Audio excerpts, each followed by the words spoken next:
تو عزیز طلبہ طالبات، وہ جو مسجد ہے وہ اپنے اندر ایک یوں سمجھ لیں کہ ایک خاص اس کی خاصیت ہے کہ وہ ایک جہاں جب وہ انسان وہاں جاتا ہے تو ایک جادو کسی اور ایک سحر کسی کیفیت اس پر طاری ہو جاتی ہے۔ تو اسی طرح جو ادب ہے وہ چیزوں کو ایک اپنے رنگ اور ڈھنگ سے پرکھتا ہے۔ اب میں آپ کو ایک، یہ تو میں نے جو 2 تحریر تھیں وہ آپ کو ایک مثال دی کہ ادبی تحریر جو ہے وہ کیسی ہونی چاہیے۔ اب آپ کو ذرا ایک تحریر اور ہے کہ ایران کے موسم کے حوالے سے جو تصور ہے۔ اب جہاں تیل ہوتا ہے وہاں گیس ضرور ہوتی ہے، لیکن یہ لازمی نہیں کہ جہاں گیس ہو وہاں تیل بھی نکلے۔ اکثر جگہ زمین میں سوراخ کرنے سے صرف گیس نکلتی ہے، وہاں تیل کا نام بھی نہیں ہوتا۔ زمین کے اندر گیس، تیل اور پانی اپنی اپنی کثافت کے لحاظ سے جمع ہو جاتے ہیں۔ گیس سب سے ہلکی ہوتی ہے اس لیے اوپر رہتی ہے، اس کے نیچے تیل ہوتا ہے اور سب سے نیچے پانی۔ پاکستان میں سوئی گیس بلوچستان کے علاقے میں تیل تلاش کرتے ہوئے اس طرح اتفاقیہ جو ہے دریافت ہوئی۔ اب یہ بھی میں نے ایک تحریر پڑھی، لیکن دیکھیں اس تحریر کو پڑھنے کے بعد مطلب جو ایک چاشنی اور ایک دلکشی ایک تحریر کے اندر ہونی چاہیے وہ شاید مجھے بھی مطلب وہ میرے احساسات جو ہے نا وہ اس طرح نہیں ہوئے، جذبات ویسے نہیں ہوئے جیسے کہ ان تحریر کو پڑھنے کے بعد ہوئے۔ آپ بھی دیکھیں کہ یہ کوئی مطلب پڑھنے کی حد تک یا معلومات کی حد تک یہ ٹھیک ہے۔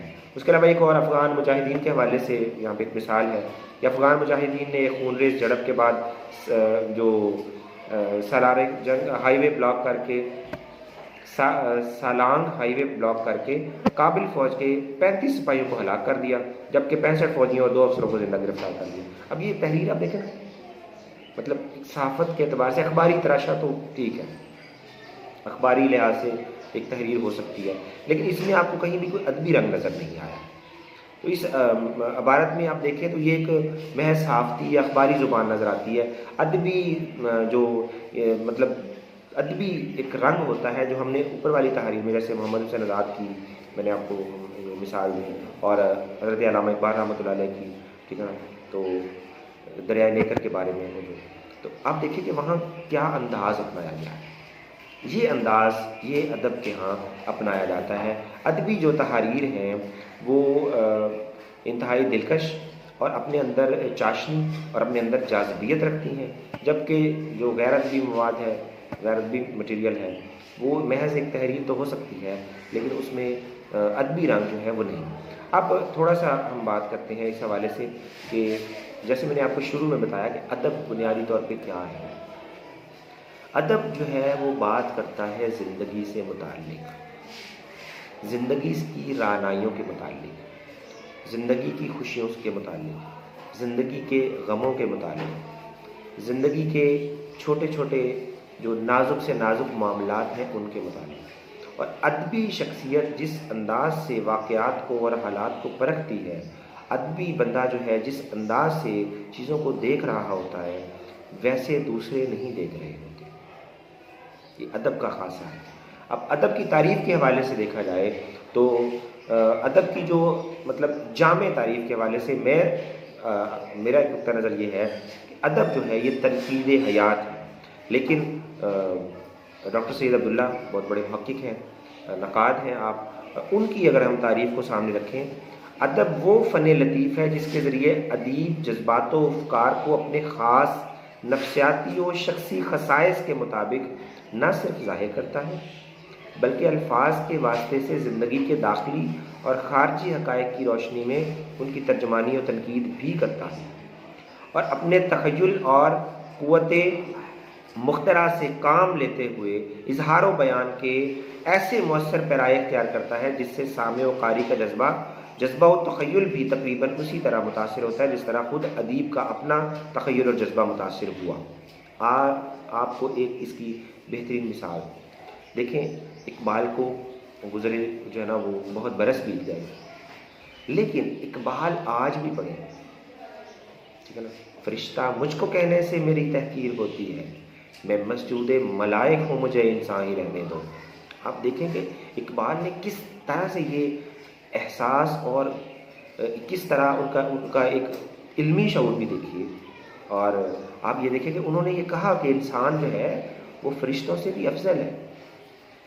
آج بھی ہم ان کا یہ شعر پڑھتے ہیں تو ہمیں یہ معلوم ہوتا ہے کہ واقعی یہ بات کی گئی ہے. یہی ادب کی تعریف ہے، یہی ادب کی تعریف ہے. اب نازکی اس کے لب کی کیا کہیے، پنکھڑی گلاب کی سی ہے. جب آپ پڑھتے ہیں آپ کو واقعی اپنے محبوب کی جو لبوں کی نازکی ہے وہ پنکھڑیوں کی طرح محسوس ہوتی ہے.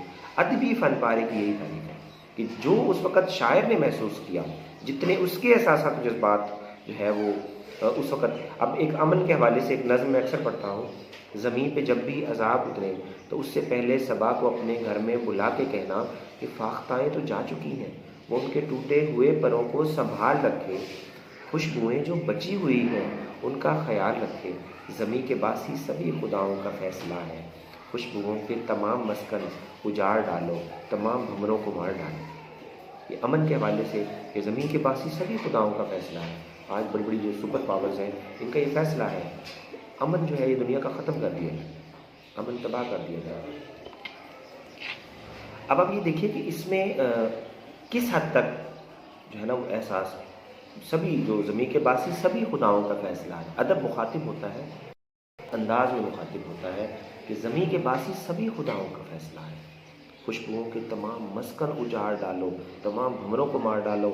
جو امن پسند لوگ ہیں، جو معاشرے کو ایک آئیڈیل معاشرہ بنانا چاہتے ہیں، انہی کو مار ڈالو. اور ایسا ہوا ہے، حق پرستوں کو پھانسیاں ہوئی ہیں، حق پرست جو ہے ان کو مارا گیا ہے. جو امن چاہنے والے، جو پیار اور محبت سے رہنے والے، جو شیطان کے حواری ہیں، انہوں نے ان کو مارا ہے، ان کو قتل کیا ہے. ٹھیک ہے نا، منصور کو سولی پہ چڑھایا گیا ہے.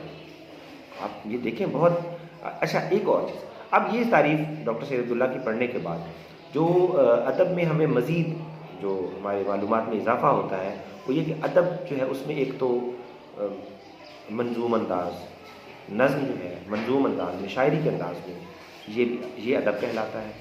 ٹھیک ہے. اس کے بعد نثری انداز میں ادب تخلیق کیا جا سکتا ہے. موسیقی یہ بذات خود بہت بڑا ادب ہے. موسیقی جس پہ ساز اثر نہیں کرتا، جس پہ سر اثر نہیں کرتے نا، اس پہ کچھ بھی اثر نہیں کرتا. بلکہ ہم تو جو شاعر و ادیب لوگ ہیں ہم کہتے ہیں جس پر الفاظ اثر نہیں کرتے اس پر تلوار اثر نہیں کرتی. جس کو لفظ کچھ سکھا نہ سکیں، جس کو لفظ جو ہے وہ سمجھا نہ سکیں، اس کو تلوار بھی اثر نہیں کرتی، اس کو گن بھی اثر نہیں کرتی. اب موسیقی بذات خود جو ہے ادب ہے. اس کو مصوری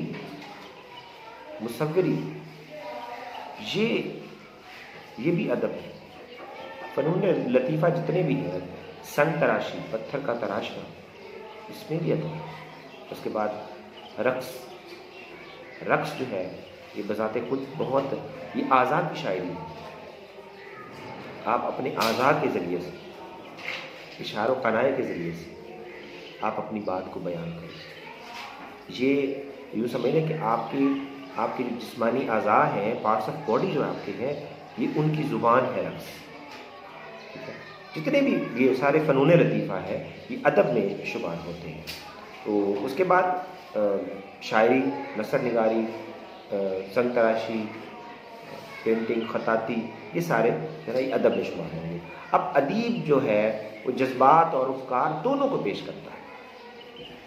جذبات، جس تحریر کے اندر جذبات شامل نہیں ہوں گے اور آپ اس کو پڑھنے کے بعد آپ کے اوپر کوئی کیفیت طاری نہ ہو، وہ ادبی فن پارہ نہیں ہو سکتا. یہ ایک مدلل بات ہے.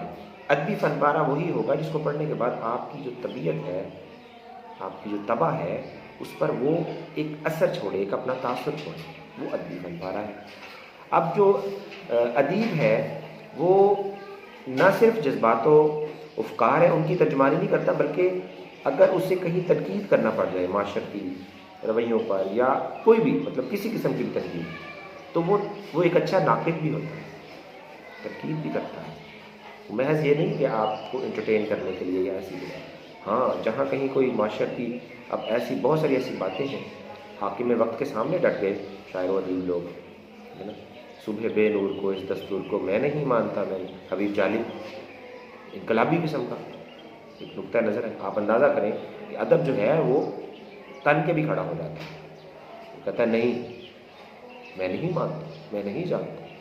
تو ادب کے اندر یہ چیز بھی، تنقید بھی موجود ہے، ادب کے اندر جو ہے وہ انقلاب بھی موجود ہے، جوش و ولولہ بھی موجود ہے، آپ کے جو جذبات و افکار ہیں ان کی ترجمانی محض کرنا نہیں، بلکہ ادب کے اندر یہ چیزیں بھی، ادب جو ہے وہ تحریک دیتا ہے، ادب حرکت دیتا ہے، ادب جو ہے وہ سوچوں کو بدلتا ہے۔ آپ یہ دیکھیں کہ اگر نظریہ پاکستان کی بات کریں تو وہ آخر کار ایک سوچ ہی تھی نا جو کسی کے ذہن میں پنپی، اور پھر کتنے جو ہے لوگ ہیں انہوں نے اپنی تحریر کے ذریعے سے، سر سید کو آپ دیکھیں، حضرت علامہ اقبال رحمۃ اللہ علیہ کو دیکھیں، علامہ صاحب نے تو کمال کیا، انہوں نے تو جو خواب دیکھے ان کو حقیقت کی شکل میں بیان کر دیا۔ اقبال کو تو ابھی صدیاں بیتیں گی اقبال کو پڑھتے ہوئے، اقبال پر بہت تحقیق ہو چکی، لیکن ابھی بھی اقبال جو ہے وہ ابھی سمجھ میں آنے والی نہیں۔ جہاں پر اقبال بولے ہیں، جہاں پر اقبال نے فرمایا ہے، وہاں پر ابھی صدیاں اور بیتیں گی ان پر تحقیق ہوتے ہوئے۔ تو ادب جو ہے یہ تخیل کی، جو خیال کی دنیا ہے، اس کو آپ کے سامنے لا کے ایک مجسمے کی شکل میں، ایک فزیکلی آپ کو کھڑا کر دیں۔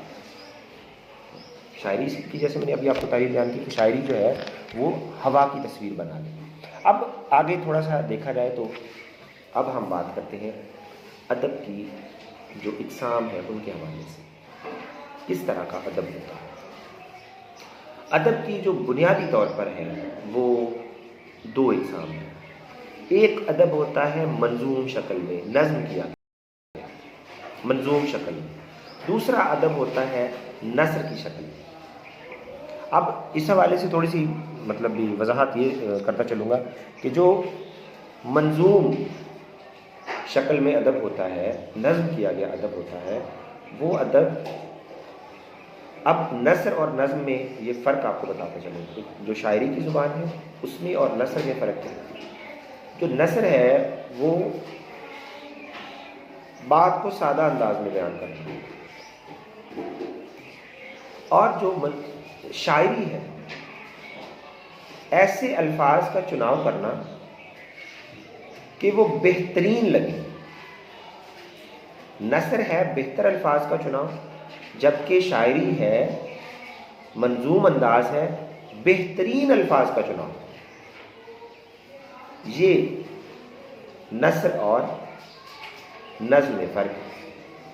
شاعری میں اور نثری انداز میں بنیادی فرق یہ ہے کہ اگر نثر جو ہے وہ بہتر الفاظ کا چناؤ ہے تو جو شاعری ہے وہ بہترین الفاظ کا چناؤ ہے۔ شاعری میں شاعرانہ انداز میں جو بات کی جاتی ہے وہ بڑا اثر رکھتی ہے، بہت اثر رکھتی ہے۔ بلکہ ایک واقعہ بیان کرنا چلوں گا کہ شاعر کی زبان میں اتنی تاثیر ہوتی ہے کہ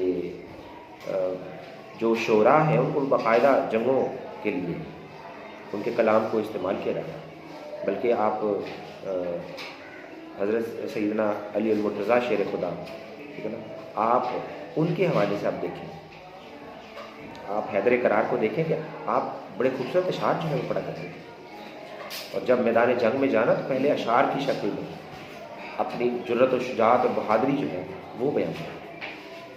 آپ واقعہ کربلا کو اٹھا لیں، وہاں بھی ایسے ہی جب بھی کوئی جنگجو میدان جنگ میں جاتا وہ اشعار کی شکل میں اپنا تعارف کرواتا، اشعار میں وہ اپنی جرت اور بہادری بتاتا کہ میرے آباء و اجداد یہ، میرے فلاں، ٹھیک ہے۔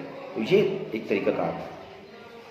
اب پھر شاعری کے حوالے سے آپ اندازہ کریں، تاریخ سے آپ حضور صلی اللہ علیہ وسلم کے زمانے سے آپ دیکھتے ہیں کہ حضرت حسان بن ثابت رضی اللہ عنہ، عبداللہ بن رواح، اتنے خوبصورت شعراء ہیں۔ بلکہ حسان بن ثابت تو وہ شاعر ہیں، ان کو آپ خود فرماتے ہیں حضور صلی اللہ علیہ وسلم کہ حسان آپ میری نعت پڑھیے، آپ میری نعت پڑھیے، آپ سنائیے۔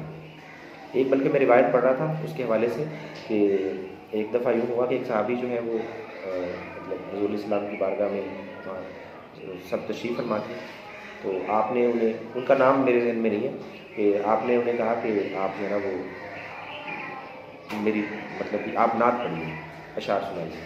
وہ کھڑے ہو گئے، انہوں نے حضور کی شان میں جو ہے ایک شعر کہہ دیا، پھر آپ نے فرمایا اگلا بھی سنائیے، انہوں نے دوسرا شعر کہہ دیا، پھر آپ نے فرمایا اچھا اس سے اگلا شعر جو ہے وہ بھی سنائیے، تو انہوں نے تیسرا بھی بیان کر دیا، تیسرا شعر جو ہے وہ بھی سنا دیا، پھر چوتھا، پھر پانچواں، اور پانچویں کے بعد آپ نے فرمایا ٹھیک ہے۔ تو وہ صحابی جو ہے وہ حیران ہو گئے، وہ کہتے ہیں یا رسول اللہ صلی اللہ علیہ وسلم آپ کو کیسے پتا کہ میں جو ہے نا اشعار 5 ہی لکھ کے لایا تھا؟ ٹھیک ہے، تو اللہ کے نبی نے نا بہت ایک سمجھ لے کہ خوبصورت اور قیمتی اور تاریخ ساز بات کہی، تاریخ ساز فرمان آپ کا جانا ہوا، وہ یہ کہ جب کوئی شخص حضور کی نعت لکھتا ہے، حضور علیہ السلام کی شان مبارکہ لکھتا ہے، اس وقت جو ہے اللہ کے نبی جب تک اسے اجازت نہیں دیتے تب تک اسے توفیق ہی نہیں ہوتی کہ وہ لکھ سکتے۔ تو یہ جو نعت لکھنا ہے، آپ مظفر وارسی کو سنیں، بڑا مزہ ہوتا ہے۔ جہاں زندگی مدینے سے جھونکے ہوا کھلا، شاید حضور ہم سے خفا ہے منا کے۔ آپ یہ اندازہ کیجئے کہ جب تک حضور کی بارگاہ سے منظوری نہیں ہوگی اشعار عطا نہیں ہوگی۔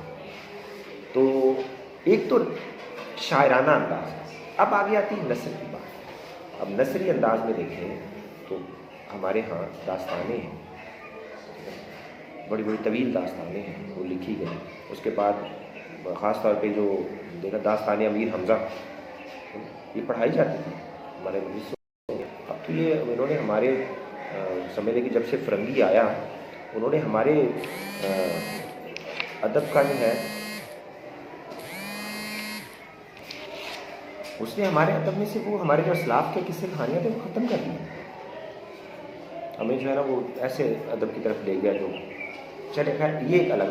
اچھا، منظوم ادب اور نثری ادب۔ منظوم ادب میں ہمارے پاس غزل ہے، مثنوی ہے، مرثیہ ہے، اس کے بعد مطلب مختلف ترکیب بند میں لکھنا، اور اس کے بعد اور بھی بہت ساری اصناف شاعری ہیں۔ تو یہ ہمارے پاس جو منظوم انداز ہے اس میں یہ ہمارے پاس موجود ہے۔ اب جو ہمارے پاس نثری انداز میں ہمارے پاس ادب موجود ہے، ان میں داستان، ڈرامہ، ناول، انشائیہ، خاکہ نگاری، یہ ساری چیزیں جو ہیں یہ ہمارے پاس نثری ادب میں، نثر کے انداز میں لکھی گئی ہیں۔ اب جو ایک انگریز نقاد ہے والٹر پیٹر، اس نے ادب کی جو قسمیں بیان کی ہیں اس میں عمدہ ادب اور عظیم ادب ہے۔ اس کا نظریہ یہ ہے کہ ایک عمدہ ادب ہوتا ہے، ایک عظیم ادب ہوتا ہے۔ اب اس کے والٹر کے مطابق نقاد کے خیال میں عمدہ ادب وہ ہے جس میں حسن ہی اس کا سب سے بڑا وصف اور عظیم ادب وہ تصور کیا جاتا ہے، حسن کا بیان ہو، ٹھیک ہے نا، وہ عظیم ادب کہلائے گا جس میں حسن کا جو موضوع ہے۔ اور اب ایک دوسرا جو ہمارے پاس ایک نقاد ہے وہ ہے ڈی کوئنی۔ اس کے مطابق یہ ہے کہ ایک معلوماتی ادب ہوتا ہے اور ایک مؤثر ادب ہوتا ہے۔ معلوماتی ادب میں وہ تحریریں آتی ہیں جو صرف معلومات فراہم کرتی ہیں، ان کا شمار صحیح معنوں میں ادب میں نہیں ہوتا، انہیں علمی تحریریں کہنا زیادہ مناسب ہوگا۔